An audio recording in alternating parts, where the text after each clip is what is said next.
In 1994, South Africa became a democracy with a constitution which is the highest law of the land. Parliament consists of 350 to 400 members elected by the people of South Africa and is located in Cape Town. Parliament has two houses, the National Assembly, which focuses on national issues, as well as the National Council of Provinces, which draws members from provincial parliaments and focuses on matters that affect provinces.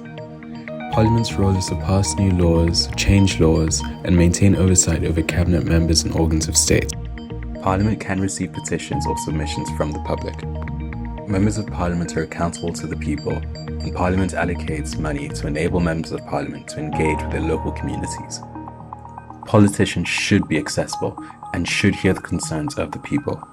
How does Parliament work, and how can we make our voices heard there? There's a parliamentary cycle of work each year, which people need to understand. This starts with the President making the State of the Nation speech, which is a policy statement showing what the principles for the year are.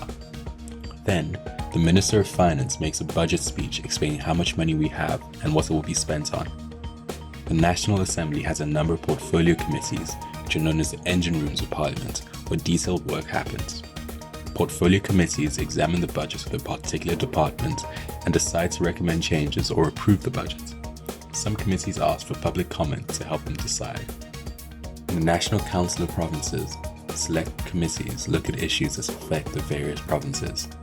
Parliamentary committees continue to listen to updates from government departments and deliberate on laws as well as oversee matters and involve the public where appropriate. In October, all government entities and the Auditor General report to Parliament. Parliament, through its committees, reviews the performance of the government and makes recommendations to the relevant minister. Their recommendations are about what the government should be doing and how money should be spent. This is known as the budget review and the recommendation report process. These reports are adopted by committees and then also sent to the National Assembly, where all members of Parliament will approve the reports.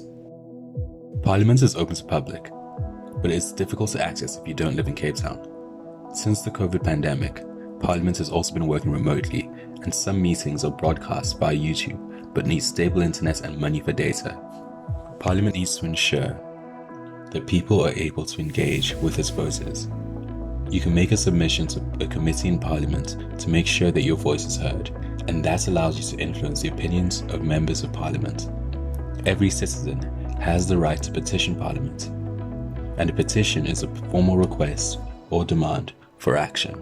The true test of democracy is the extent to which Parliament can ensure that the government remains answerable to its people. This is done by maintaining constant oversight of government actions.